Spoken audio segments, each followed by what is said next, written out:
The dense forest swallowed what remained of the daylight as John turned the car onto the winding back road. Emily glanced at the gathering gloom between the trees, warily. "Are you sure this is the right way?" she asked. "I thought there would be more signs by now," John sighed. "According to the map, we should be coming up on that old logging trail soon." He gestured to the crumpled paper map in Emily's lap, the creases barely legible in the fading light. "Just try to relax, all right? We'll find our way back to civilization before it gets completely dark." Emily shivered and folded her arms tightly. Her gaze lingered on shadowy forms glimpsed through the brush. "I don't like it out here. It's too isolated." Another mile passed without any landmark in sight, and Emily frowned at the map in confusion. Shadows had overtaken the forest completely, rendering the trails indistinct. "John, I think we may have taken a wrong turn." He squinted ahead, hesitating as the car drifted to a slower crawl. Emily could see the strain lining his eyes. "Maybe. Let me just drive a little further and—" Without warning, the engine sputtered and died. John pumped the gas pedal frantically to no avail. "Shit! Are you kidding me?" Emily peered through the gathering gloom, fear clenching her stomach. "What's wrong?" John popped the hood to inspect the steaming engine compartment by flashlight. His scowl deepened. "It's the alternator. Belt must have worn through." He slammed the hood in frustration. "We're not going anywhere until I can find a replacement part." Emily peered out the window at the impenetrable forest. A chill that had nothing to do with the dropping temperature crept over her flesh. "John, it's getting dark, and the forecast said a storm was coming in tonight." Thunder rumbled in the distance, as if in answer. John gnawed his lip, scanning the murky woods helplessly. I know. But there's no cell service way out here. All we can do is wait and hope someone comes along before the rain starts in earnest." Emily shivered, retrieving her jacket from the back seat, more for comfort than warmth. Her limbs had gone numb with anxious tension. What if no one comes? It's too remote. We're completely cut off out here. John met her gaze grimly. "Then I'll have to try repairing the car by flashlight until morning, but I promise I won't let anything happen to you, okay? As long as we stay with the vehicle, we should be fine." Emily nodded, though his words did little to ease her pounding heart. The sky had gone inky and featureless, concealing whatever unknown threats lurked beyond the glass. A few minutes passed in nerve-wracking silence.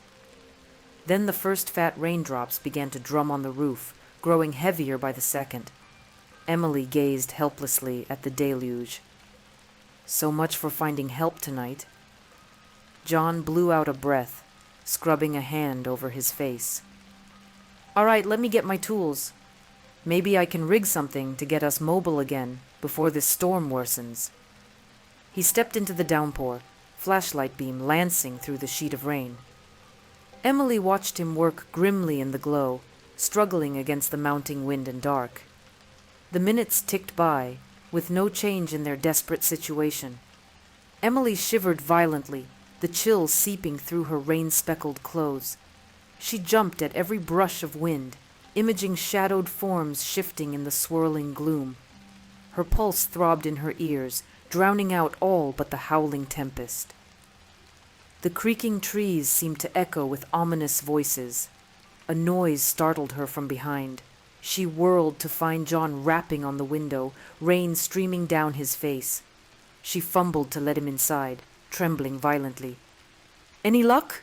she asked through chattering teeth. John slammed the door behind him, cranking the heat. "Not yet. This rain has made it hopeless to work out there tonight." He turned to meet her wide eyes in the gloom. "We're just going to have to wait it out here until morning." Emily clutched her arms, squinting into the ebony forest veiled by storm. Shadows seemed to whisper and writhe at the edge of vision. "John, I swear I keep hearing noises out there." His mouth pressed into a hard line. Wordlessly, he retrieved his largest flashlight and slid from the vehicle once more into the deluge. Emily strained to catch glimpses of his pale form, sweeping the beam through the trees, searching. Moments later, he rapped again. Emily fumbled with numb hands to unlock the door. "Anything?" she asked breathlessly. John shook his head, raindrops glistening on his stubbled jaw, but his eyes were troubled. "Just darkness and this damn storm. Try to get some rest.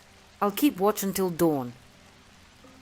Emily curled into her jacket, shivering uncontrollably as John settled into the driver's seat, tense vigilance etched on his rain-soaked features. Sleep was impossible with the howling winds and her thundering heartbeat.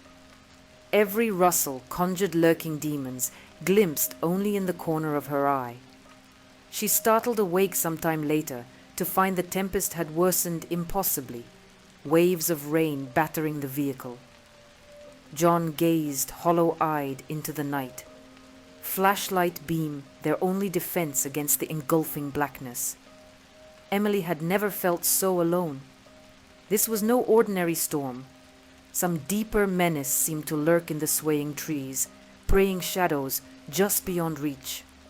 As the long hours of night stretched on, she found herself praying desperately for dawn, an escape from this place of nameless terrors crowding the edge of sight. Emily drifted in and out of restless sleep as the storm endlessly battered the car. Each time she awoke, night still gripped the forest in its suffocating darkness. John remained ever vigilant on the periphery of her awareness, his flashlight beam their sole defense. At some point, the rain eased into a steady drizzle. Grey mist swallowed all traces of the woods beyond their hazy glow. Emily huddled deeper into herself, chilled to the bone despite the idling heat. The eerie suspension of sound and sight twisted her senses into perceiving lingering malice in every shifting shadow. She started awake at a muffled bang from outside. John jolted up straight, taut as a bowstring, and swept his light through the mist. Nothing but the dripping encroachment. Emily peered out with mounting anxiety. What was that? John opened his mouth to answer, but before he could speak, the bang sounded again, louder, more insistent. Both froze, straining into the dense gray beyond the windows. Then something massive slammed against the driver's side door.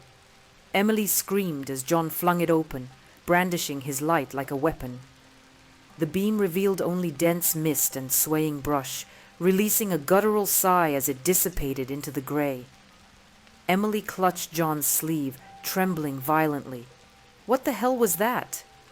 John's grim eyes betrayed his attempt at reassurance. I don't know, but whatever it is, it's gone now. Emily scrubbed tears from her cheeks, feeling 6 years old again. They listened intently for several minutes, catching only the scritch of branches scraping the body panels. Gradually, her pulse slowed to a bruising throb. John cleared his throat. We should search the area, make sure it's really moved on. Emily stared mutely at the encroaching mist. John switched on the interior light. His face was drawn, eyes haunted hollows in the glow. I promise I won't let anything happen to you, but we need to face this head-on before it circles back. His steady gaze compelled her slowly from the shelter. Stay close, and keep your flashlight ready. Emily fumbled for the heavy torch with numb fingers, its weight an anchor in the disorienting mist. She stumbled after John into the all-consuming gray, lights dancing like wraiths ahead. Hardly able to see her own shaking beam, sounds assumed a horrific significance.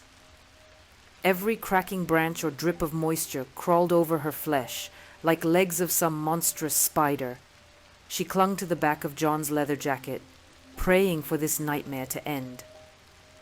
The mist seemed to coil thicker, obscuring all but the faintest glow of John's light.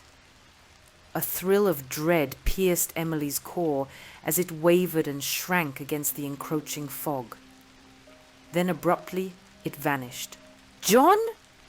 Her panicked whisper was swallowed by the muffling blanket. No response but the scuttling of unseen horrors in the tomb-like mist. Emily swung her trembling beam wildly, thrashing against the clinging grey. "John, where are you? Answer me!" Only the susurrus of droplets answered. Cold seeped through Emily's clothes as she turned slowly on the spot, paralyzed limbs refusing to flee. Was she truly alone out here, prey abandoned to whatever prowled these woods? A muffled crashing sent her stumbling blindly into the mist. Shapes seemed to writhe and lunge at the fringes of her wild light.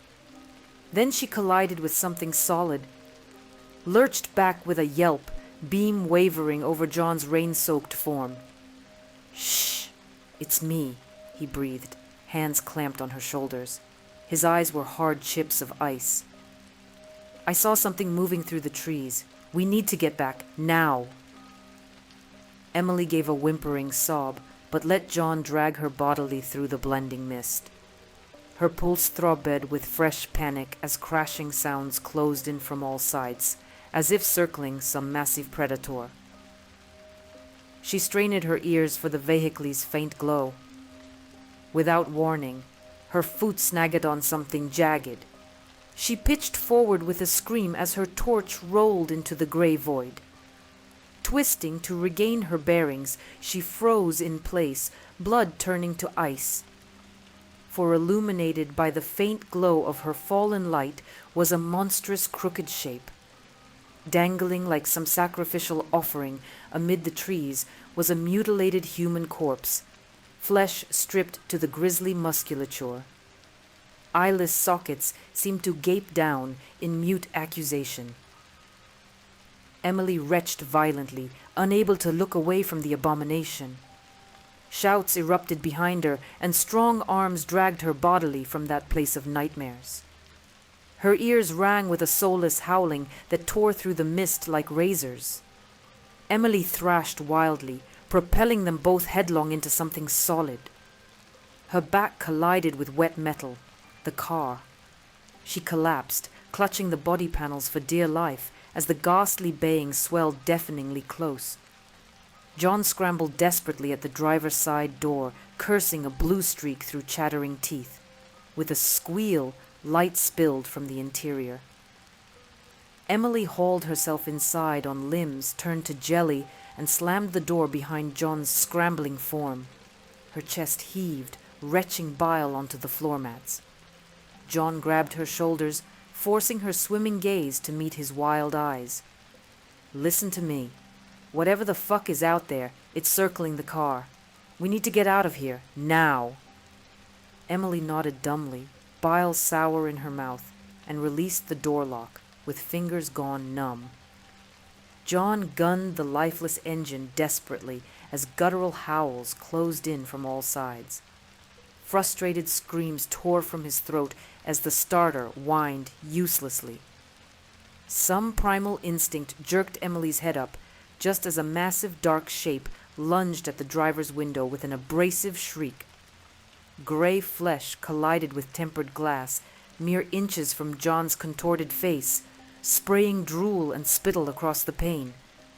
She screamed in choked terror as soulless eyes rolled and mouth gaped hungrily. John clutched a rag from the repair kit and rammed it violently into the gap beneath the door. The engine wheezed and sputtered to deafening life, drowning out the despairing howls.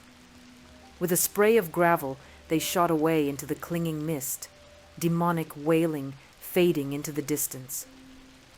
Emily curled into the door, locking every muscle to prevent her bursting from the speeding vehicle. She stared fixedly ahead with eyes that refused to shed further tears, vibrating like a plucked string. The grey void showed no signs of release from this endless nightmare. Nothing but the endless twisting road, and demons always at their backs. Thanks for listening to this story. Put a like and subscribe to the channel so you don't miss new stories.